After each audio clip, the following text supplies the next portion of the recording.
Today, let's see the computer specification on this video.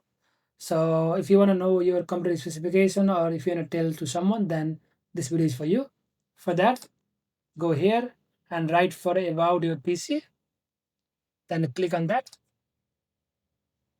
Then here you can see all the details, like how much storage you got. So I got 477 GB, and there is a graphic card as well. There is a how much RAM is installed and which processor.